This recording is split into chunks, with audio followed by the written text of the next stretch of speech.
いらっしゃいますとか、おっしゃいますとか、単語は覚えたのに、使い方が全然わからないんです。覚えても使えない。それ、一番もったいないやつだね。しかも、間違えたら失礼になるかもって思うと、もう使えなくなってしまって。知識があるのに怖くて出せない状態だよね。でも、実は、敬語を単語で覚えようとしていることが、その怖さの原因かもしれません。今日は単語じゃなくてパターンで敬語を感じる方法を一緒に見つけていきましょ皆さん、こんにちは。スロージャパニーズティーポッドキャストへようこそ。パーソナリティのななみです。こんにちは。たくみです。いつも聞いてくださってありがとうございます。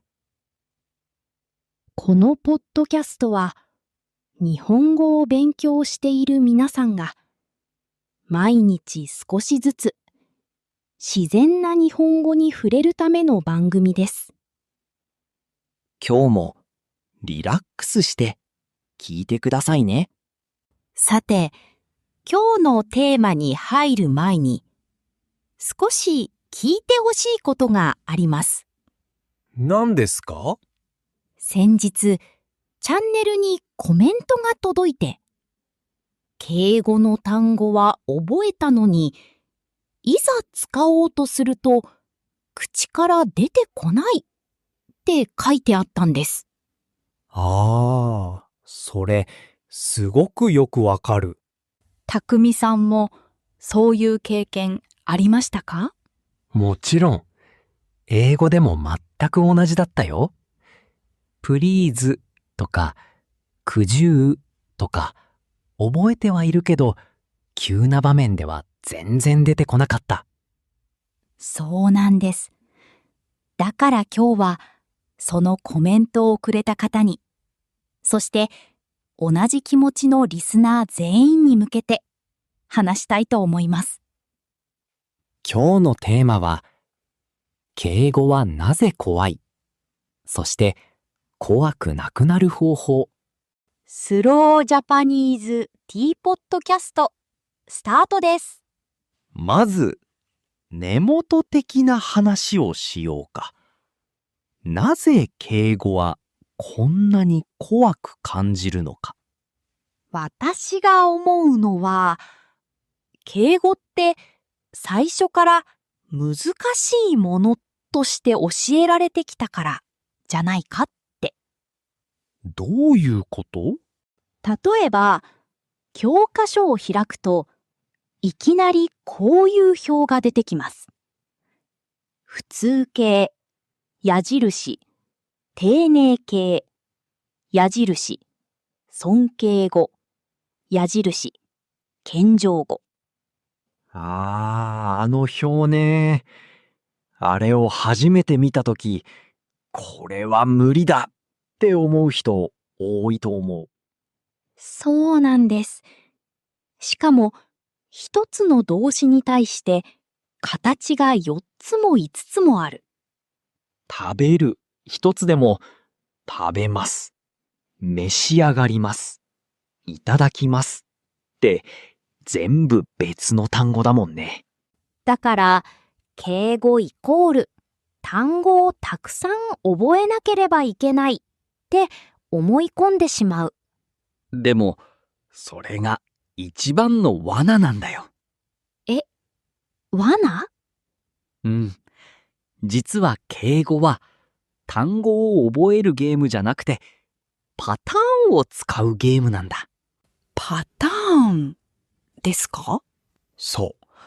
考えてみてほしいんだけど、日本語を話すとき、すべての単語を意識して選んでる？してないです。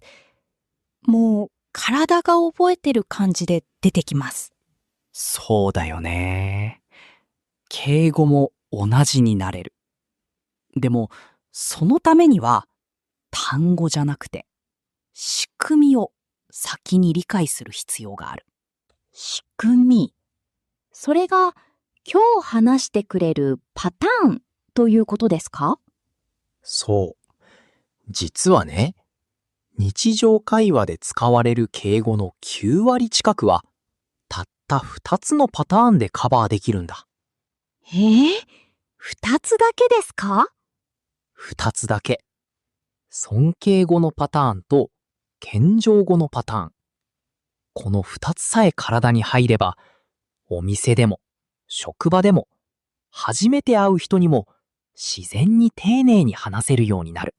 なんだか少し気が楽になりました。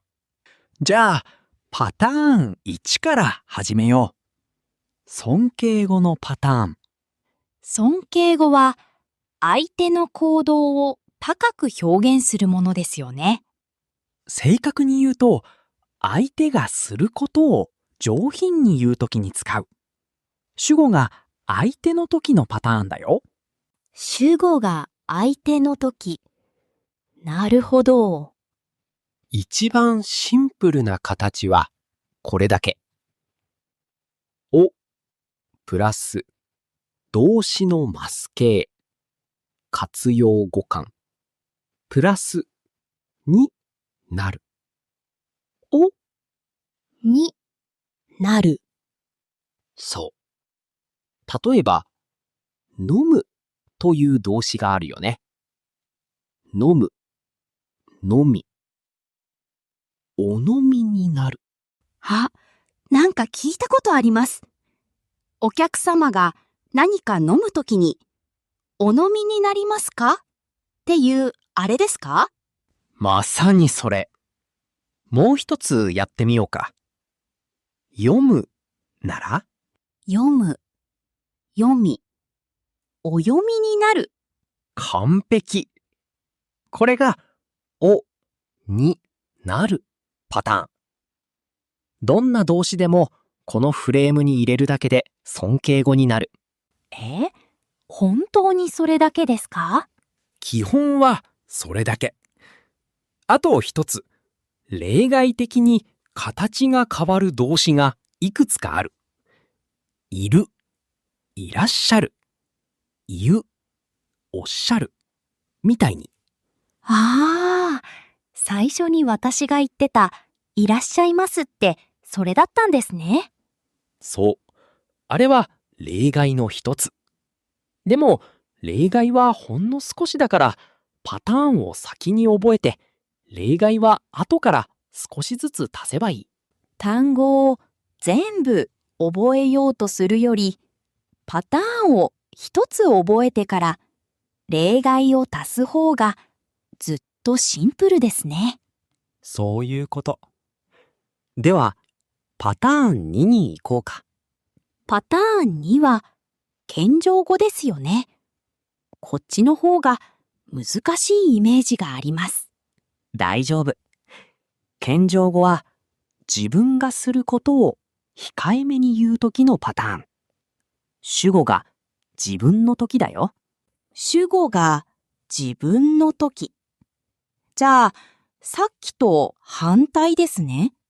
正確には逆ではなくて別のカメラ角度。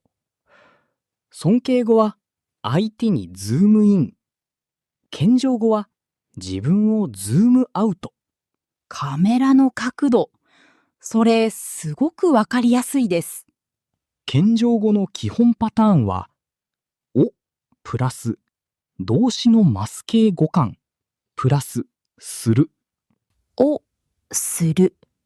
さっきのおになると最後だけ違うんですね。そう、それだけ。例えば、伝えるなら、伝える、伝え、お伝えする。完璧。お伝えしますって言ったら、私がご連絡しますという意味の丁寧な形になる。なるほど。じゃあ、電話でよく聞く、少々お待ちいただけますかみたいなのも、このパターンですか？惜しい。それは少し発展した形。でも根っこは同じパターン。お待ちいただくは待つという動詞に謙譲語の枠をかぶせてある。根っこが同じ。パターンを知ってると、長い表現でもばらして考えられるんですね。そう。それが大事。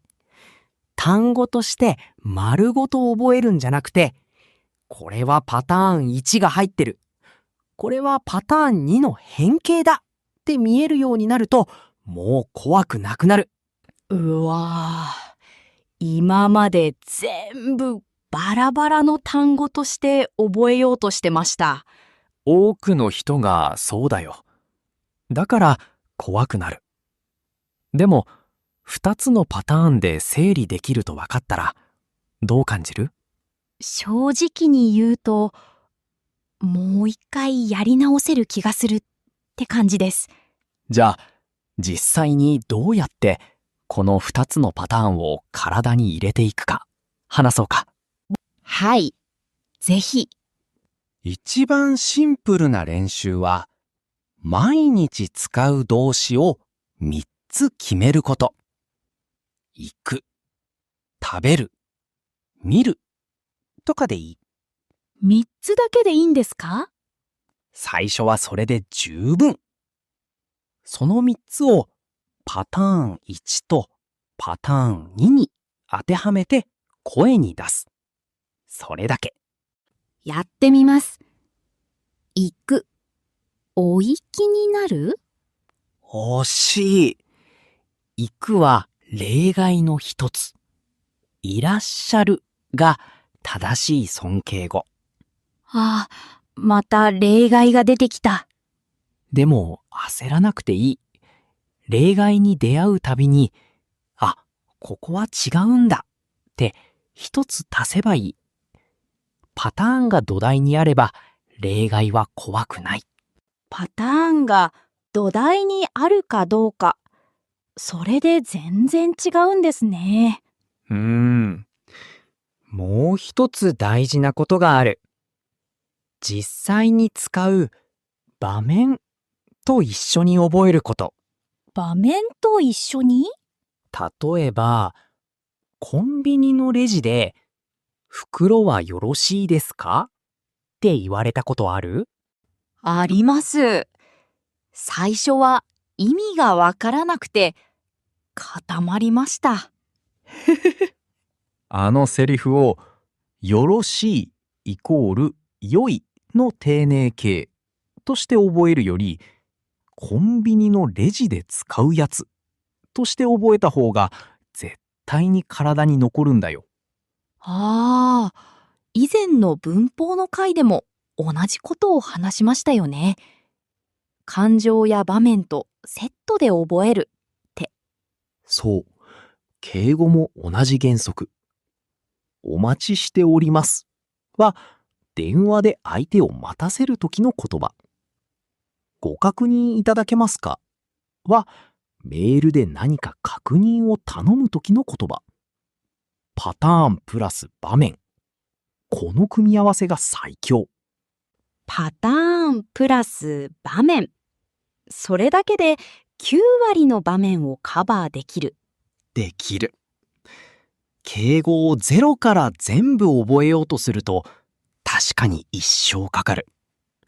でも、2つのパターンを土台にして、よく出る場面から少しずつ増やしていけば、意外と早く怖いが消えていく。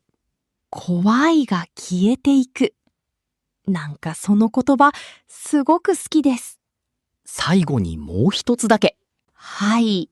敬語が怖いと感じるとき、多くの人は間違えたくないから固まってる。でも、敬語の目的は完璧に話すことじゃない。じゃあ、何ですか？相手への気持ちを伝えること。気持ちを伝えること。少し形が崩れても、この人は私を大切にしてくれようとしてるって伝わるだけで十分なんだ。それを聞いて、なんだか肩の力がすっと抜けました。完璧な敬語より温かい敬語の方がずっと大切だからね。パターンを知って、場面で覚えて、気持ちを込める。その3ステップでもう一度敬語と向き合えそうです。あ、一つだけ言っておきたいことがある。まだあるんですか？長年、日本語を楽しみながら続けている人って、一つだけ共通点があるんだ。流暢さを目指してないことですか？その通り。うまくなろうとは思ってない。でも、なぜかどんどんうまくなる。逆説的ですよね。来週は、その楽しむだけで伸びていく感覚の作り方を一緒に話します。何年も続けられる人の考え方、知りたいですよね。登録して待っていてください。